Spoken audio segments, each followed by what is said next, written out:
31살 여자입니다. 결혼식 날짜가 얼마 남지 않았는데 참 여러 가지로 생각이 많이 드네요. 제가 살고 있는 지역은 부산입니다. 저희 부모님은 작은 식당 하나 운영하고 계시고 대박집까지는 아니지만 그래도 한 번쯤은 들려봐야 할 맛집으로 아는 사람들 사이에서는 소문이 자자해서 평소에도 손님이 그럭저럭 있는 편이고 특히 휴가철에는 정신이 없을 정도로 바쁜 가게를 하고 계세요. 한 자리에서 오래 하셔서 단골 손님이 많은 가게입니다. 장사하는데 남는 거 없이 한다고 하면 당연히 거짓말이겠지만 그래도 가족들 먹는 밥이라 생각하고 운영하시는 철칙을 가지고 계셔서 생각만큼 많이 남기지는 않으세요. 그래도 성수기인 휴가철에는 회전율이 엄청나기 때문에 그때 버는 돈은 거의 남는 거라고 보시면 됩니다. 부모님이 장사로 돈을 어느 정도 버셨지만 진짜 돈을 번 건 사실 부동산이에요. 한참 장사 잘하실 때 그래도 큰 돈을 벌게 되셔서 두 분이 가게 접고 은퇴하시면 노후에는 유유자적하게 보내시겠다고 광안대교 보이는 바다 전망 아파트를 매매하셨고 세를 주고 있었거든요.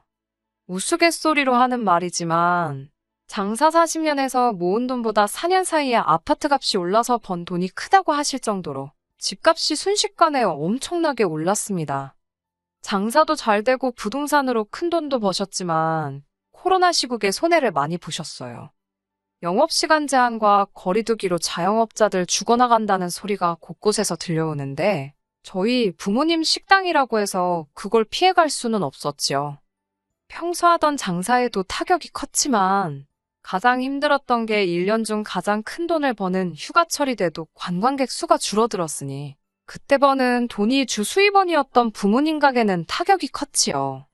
원래는 성수기 때 직원들도 더 뽑아서 쓰고 그랬는데 몇 달이면 끝날 줄 알았던 그 상황이 1년이 되고 2년째가 되니까 버티기가 힘들더라고요. 오래같이 일하신 분들도 결국 가게 사정 때문에 그만두시는 사람도 계셨고 아예 은퇴하시는 분들도 계셨어요.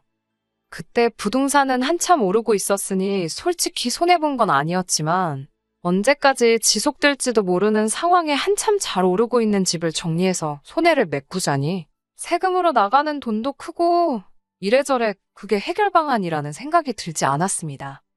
당시에 저는 원래 지역에 있는 중소기업에서 회사원으로 일을 하고 있었는데 처음에는 가게에서 손해보는 돈을 제 월급으로 대신 메꾸고 있다가 도무지 답도 안 보이는 상황에 결국 제가 회사를 그만두고 부모님 가게에서 일을 하기로 했습니다. 제 월급이 뭐 얼마나 대단한 돈도 아니고 제 월급으로 다른 직원들 인건비 내주는 상황이었으니 부모님 입장에서는 직원 수를 줄이고 제가 일하는 편이 덜 손해를 봤기 때문이었어요. 그때 가장 힘들었던 건 부모님 사정을 뻔히 아는데 제 월급 챙겨달라고 할 수가 없어서 제가 몸으로 때우고 있기는 했지만 그렇다고 해서 벌던 만큼의 월급을 보장해 달라고 할 수 없었기에 거의 무급으로 일하다시피 했습니다. 결혼을 준비하고 있던 남자친구는 원래는 서울 사람이고 다니던 회사가 지사가 있었는데 그게 부산에 있었어요. 코로나 시국이 오기 훨씬 전부터 혼자 부산에 내려와서 살고 있었고 어쩌다가 인연이 닿아서 연애를 시작하게 되었습니다. 남자친구는 제가 부모님 가게를 돕는 걸 반대를 했어요.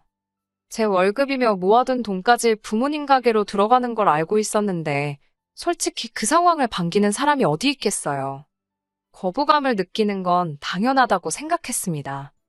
더군다나 남자친구나 저나 서로 나이가 있는지라 결혼 이야기가 본격적이지는 않았지만 오고 가고 있던 상황이었으니 제가 돈을 더 모으는 상황이 아니라 그나마도 모아놓은 돈을 계속 까먹고 있는 상황에 솔직히 결혼 이야기는 물 건너갔다고 생각했습니다. 부모님께서는 항상 그 상황에 대해서 제게 늘 미안하다고 하셨고 제가 들였던 돈은 노후 대책인 아파트를 팔아서라도 꼭 갚겠다고 하셨기에 솔직히 부모님이 제 돈을 떼먹을 거라 생각하지는 않았습니다만 남자친구의 경우에는 항상 가족끼리 돈으로 얽혀서 좋을 것 없다면서 이 상황을 부정적으로 받아들이고 있었어요. 제 돈이 못해도 4천만 원 정도 묶여버린 상황이었거든요. 애초에 남자친구 계획은 저희가 결혼하게 된다면 서울에 있는 본사로 복귀해서 서울에서 결혼 생활을 하고 싶어 했기에 더더욱이 돈 한 푼이 아쉬운 상황에서 특히 제가 회사를 그만두고 부모님 가게에서 일을 시작하기로 했다는 말을 들었을 때는 거의 헤어지자는 소리까지 들을 뻔했습니다. 그러던 와중에 부모님께서 제안을 해오셨어요. 노후 대책으로 가지고 있는 집에 일단 신혼집으로 쓰면 어떻겠냐고 제안을 하셨습니다. 혼수나 그런 것들은 다 채워줄 것이고 가정가구 같은 것들이야 나중에 저희가 정말 서울로 삶의 터전을 옮기게 된다면 그냥 가져가기만 하면 되는 부분이었으니 말이지요. 그리고 상황이 나아진다면 부모님은 제 돈을 제일 우선순위로 해서 갚아줄 것이고 최후의 최후까지 다른 방도가 없다면 집을 팔아 돌려주면 되지 않느냐고 말씀하셨습니다. 부모님을 돕고 있던 그 상황을 반대하던 남자친구는 부모님의 제안이 나쁘지 않다고 생각했는지 그렇게 하자고 했고 그때부터 천천히 결혼 준비를 시작하게 되었습니다. 그리고 상황은 올해 초부터 점점 나아지기 시작했어요. 사회적 거리두기도 점점 완화되기 시작했고 그와 동시에 부모님 가게도 다시 제자리를 찾아가기 시작했고요. 올해 여름에는 다시 휴가철을 맞아서 가게에 대기표까지 받아서 식사를 하고 가는 손님들까지 생기기 시작했고 직원이 모자라게 되어서 새 직원까지 뽑아가며 장사를 하게 되었습니다. 그때부터는 부모님이 그동안 저한테 못 주고 계셨던 월급도 챙겨주셨고 저한테 빌린 돈도 일부긴 하지만 조금씩 갚아주시기 시작해서 본격적인 결혼 이야기가 오고 가고 준비를 시작했을 때는 부모님이 제게서 빌려간 돈이 1,000만 원도 남지 않은 상황이었습니다. 그때쯤부터 남자친구도 서울에 있는 본사로 돌아가는 게 아니고 지사에 뿌리를 내리고 싶다는 이야기를 해왔습니다. 그도 그럴 것이 이러나 저러나 제가 부산에 남아있으면 부모님 가게에서도 계속 일을 하며 경제활동을 할 수 있었고 부모님이 은퇴하시게 될 경우에는 제가 가게를 물려받는 경우도 생길 수 있으니 여러모로 장점이 더 많다고 생각했던 것 같아요. 거기에 남자친구가 서울 본사로 다시 출근을 한다고 해도 월급을 더 받게 되는 것도 아니고 지사 생활이 오래되다 보니 인맥도 없는 본사로 돌아가는 것보다 지사에 남는 편이 정년보장도 된다는 판단을 했기 때문입니다. 결혼 준비하는 동안은 서울에 예비 시부모님을 찾아뵌 적이 따로 없었습니다. 코로나 때문에 위험하기도 했고 올 초부터는 부모님 가게가 정상적으로 돌아가기 시작하면서 가게가 바빠서 짬을 낼 시간이 없었거든요.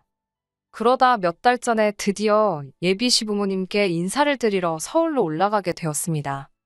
그런데 거기서 사소한 오해가 생기게 되었어요. 남자친구가 서울 남자긴 하지만 무뚝뚝한 건 경상도 남자 못지않게 무뚝뚝한 편이거든요. 처음에는 그렇게 생각하려고 했어요. 무뚝뚝한 편이기에 부모님께 신혼집을 설명하는 과정에서 중요한 이야기를 제대로 전달하지 못했다는 식으로 말이죠. 처음에는 분위기도 좋았고 사소한 이런저런 이야기를 주고받고 있었습니다. 그러다가 예비 시어머니가 저한테 신혼집 이야기를 꺼내더라고요. 아파트 시세에 대해서 묻길래 부모님이 노후 대책으로 사두신 아파트고 4억에 매매를 했는데 현재는 그게 많이 올라서 10억 정도 하는 걸로 알고 있다고 제가 아는 선에서 대답을 했습니다. 그런데 난데없이 결혼하게 되면 그 집 명의는 어떻게 할 거냐고 묻더라고요. 그 말에 처음에는 남자친구가 자세한 이야기는 하지 않고 저희 부모님이 집을 해주시기로 했다고만 전달한 줄 알고 다시 정리해서 예비 시어머니한테 설명해드렸어요. 말씀드렸다시피 그 집은 저희 부모님께서 노후 대책으로 사놓으신 아파트고 두 분이 은퇴하시면 그 집에서 지내실 거라고 저희는 그때까지 그 집에서 살다가 부모님 은퇴하는 타이밍에 맞춰서 새 집을 구해서 나갈 계획이라고 말했더니 그 말은 금시초문이라는 듯이 반응을 하더라고요. 제 돈이 저희 부모님한테 상당히 묶여 있다고 들었다며 저희 부모님은 저한테 빚까지 지고서는 다른 사람도 아니고 딸이 결혼하는데 집 명의를 왜 붙들고 계시는 거냐 묻더라고요. 빚이라고 해봐야 그때 당시에는 1,000만 원도 남아있지 않았고 가장 많이 빌려가셨을 때도 4천만 원 남짓한 돈이었는데 아무리 그래도 1,000만 원 빚 갚는다고 10억짜리 집을 제 명의로 돌려주실 이유는 없잖아요. 그렇다고 그깟 1,000만 원 갚자고 몇 년 사이에 2배가 넘게 오른 부동산을 처분할 이유도 없고 말이죠. 남자친구가 말을 어떻게 전한 건지 전달하는 과정에서 오해가 생겼겠거니 하고 있었지만 실상은 그게 아니었네요. 예비 시어머니는 저한테 그 집은 저희가 결혼하게 되면 명의를 옮기는 게 맞다고 하시며 남자친구도 결혼할 때 돈을 가져가니 공동명의로 하는 게 맞다고 하더군요. 저게 무슨 귀신 씨나라 가먹는 소린가 싶어 남자친구 쪽을 쳐다봤는데 남자친구는 당혹스러운 표정만 하고 있지 나서서 그 상황을 해결하거나 끝내려는 모습은 보이지 않았습니다. 다시 부산 내려가는 길에 남자친구가 그제서야 자기가 설명을 제대로 못했다며 사과를 하더라고요. 그 상황에서 잘못 알고 계신 거라고 예비 시어머니한테 자초지종부터 모든 걸 설명하고 있을 때는 찍소리도 안 하더니 집에 가는 길에 제 기분 풀어준답시고 그제서야 사과를 하는데 솔직히 남자친구가 처음으로 못 믿었다는 생각이 들었어요. 결과적으로는 예비 시어머니한테 처음부터 끝까지 설명하게 되면서 아무리 결혼을 하고 나서라도 그 집은 저희 부모님 노후 대책이나 마찬가지이기 때문에 공동명의는커녕 제 명의로도 돌아가지 않을 거라고 못을 박아두기는 했습니다. 부모님과의 금전관계도 몇 달 뒤에는 완전히 해결될 일이고 만에 하나 그 집을 저희가 제 부모님한테서 매매를 하게 되더라도 값은 시세에 맞춰서 제 값을 치를 것이라고 확실하게 선을 그어놨어요. 아무리 부모님한테 설명하는 과정에서 오해가 생겨났다 하더라도 이해하기 힘든 부분이 많았습니다. 그래서 그런가 솔직히 이 결혼을 하는 게 맞는 건지 싶은 생각도 드네요. 혹시나 예비 시어머니가 꺼낸 말이 오해에서 나온 것이 아니고 모든 상황을 알고 있는 와중에 나온 본심이 아닐까 하는 생각 때문에 말입니다. 어찌저찌 오해를 풀었다고는 하지만 솔직히 첫인사 드리고 나서부터 생각이 많아 일도 손에 안 잡히는 상황이네요. 이미 5년 가까이 연애를 했고 남자친구도 거의 저 때문에 서울 본사 돌아가는 거 포기하고 부산에 뿌리 내리기로 했는데 사소한 오해 때문에 결혼을 뒤집어버리는 게 맞는 건가 싶기도 하고 고민이 참 많네요. 그냥 넋두리나 해보는 겸 이렇게 사연을 보내봤습니다. 안녕하세요. 오랜만에 다시 인사드리네요. 결론부터 먼저 말씀드리자면 결혼식을 열흘도 채 남기지 않은 상황에서 남자친구와는 끝내 파혼하기로 했습니다. 애초에 그런 오해가 생긴 뒤로 파혼 생각을 안 한 것도 아니지만 오해도 풀었고 그동안 길게 만나온 시간도 있으니 좋은 게 좋은 거라고 생각하기로 했었거든요. 그런데 실상은 그게 아니었네요. 애초부터 저나 저희 부모님을 아주 물러보고 있었던 겁니다. 오해 풀고 나서 결혼 날짜까지 잡았고 결혼 준비 하나씩 해나가고 있었어요. 식은 부산에서 올리기로 했습니다. 아무래도 남자친구도 직장 생활을 내내 부산에서 해왔다 보니 가족 친지분들 서울에서 부산 내려오는 버스 대절해드리고 식은 삶의 터전인 부산에서 올리는 게 맞다고 합의를 했었거든요. 식 날짜까지 잡아놓은 상황에서 전세로 살고 있던 분들이 나가게 되면서 집이 빈집이 되었습니다. 그 와중에 어찌저찌 부모님이 저에게서 빌려간 돈은 전부 돌려받았고 부모님께서 어차피 고쳐서 살 집인데 저한테 그동안 빌렸던 돈도 있었고 하니 이자 내주는 셈 치고 리모델링하고 인테리어를 해주기로 하셨어요. 어차피 언젠가는 부모님께 돌려드려야 할 집이었지만 그래도 신혼집이었으니 인테리어는 최대한 저희가 원하는 대로 하게 되었습니다. 원래도 신축에 가까운 아파트였는데 리모델링 해놓으니까 더 번지르르해졌더라고요. 특히 통창으로 보이는 바다 전망이 정말 멋지고 밤에는 밤대로 야경이 너무 좋더라고요. 당장 들어가서 살아도 되지만 그래도 시골리고 신혼여행 다녀온 후에 의미 있게 들어가서 살려고 입주는 따로 안 하고 있었어요. 그런데 예비시모한테 전화가 왔어요. 예비시부모님과 결혼한 예비신우 부부까지 해서 당장 내려오겠다는 겁니다. 결혼식이 2주하고 며칠 정도 앞두고 있는 상황이었는데 뭐 때문에 오려는가 했어요. 그런데 당신들부터 예비신우 부부까지 올여름에 휴가를 못 다녀왔다며 결혼식 하는 김에 부산에 먼저 내려가서 휴가 좀 즐기다가 결혼식 참석하고 가겠다고 하는 겁니다. 다른 하객들이야 여전히 버스를 대절한 상황이기에 문제가 없었고 미리 와서 쉬다 간다는데 제가 못 오게 할 이유도 없었지요. 그러시냐고 했는데 난데없이 집 비밀번호를 알려달라고 하더라고요. 신혼집 비밀번호가 왜 필요하시냐 물었는데 자기들 2주간 머물 곳은 있어야지 않겠냐며 거기서 먹고 자고 하겠다고 하는 거예요. 듣다 보니 너무 황당하더라고요. 아무리 그래도 신혼집 가구며 혼수 다 새 것으로 준비해놓았고 남자친구 짐은 아직이지만 제 짐은 이미 다 들어가 있는 상황이었거든요. 저희도 당장 들어가서 살아도 되는 상황이긴 했지만 기분 내겠다고 저희도 가고 싶은 거 참고 견디고 있는데 그 집이 지금 빈집이나 마찬가지인데 좀 쓰면 어디가 덧나냐고 하더라고요.